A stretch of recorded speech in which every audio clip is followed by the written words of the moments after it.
Now after they had traveled for 30 days and drawn near, behold, two angels of the Lord came and appeared to Anna, who was standing in the midst of prayer. And one of them proclaimed to her, Look, your husband Joachim is coming with his driver and his droves of sheep, cattle, and goats. An angel, you see, has come down to him from the Lord, saying, Joachim, Joachim, the Lord himself has heard your prayer. You must leave this place at once, for your wife Anna is to bear you a child. Get up, therefore, and, as proof of what I have told you, set out for Jerusalem.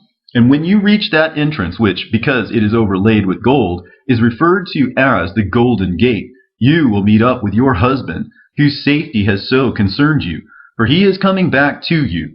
When you see these things happen as I have described them, believe that everything else I have spoken to you will certainly come to pass.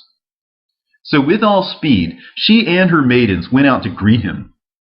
They each therefore left their places as they had been told by the angels, and they each arrived at the specified place where they met up.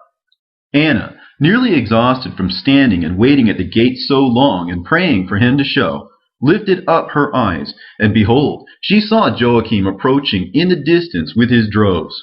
Now when Anna saw Joachim coming, she ran up to him, threw her arms around his neck, offered up her thanks to God, and said, Now I am certain that the Lord God has regarded me highly, for I was a widow, but now I am a widow no more, barren, but now I have conceived a child.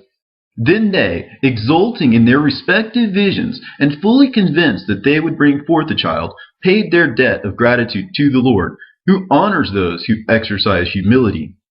Then, after they had praised the Lord, they both went home, and Joachim spent his first day home at rest. The following day he went up to offer up his beasts, saying in his heart, The frontlet of the priest will clearly reveal whether the Lord is favorable toward me. And as Joachim was offering them up, he ascended to the Lord's altar, looked into the plate on the forehead of the priest, and saw no sin within himself. Now I am certain, said Joachim, that the Lord God has favored me and forgiven me of all my sins. And fully vindicated, he left the Lord's temple and went down to his house, where they lived in joy and complete assurance that God would do what he had promised. And when word of this had gotten around, there was much joy among all of their friends and neighbors, inasmuch as the entire nation of Israel offered them congratulations.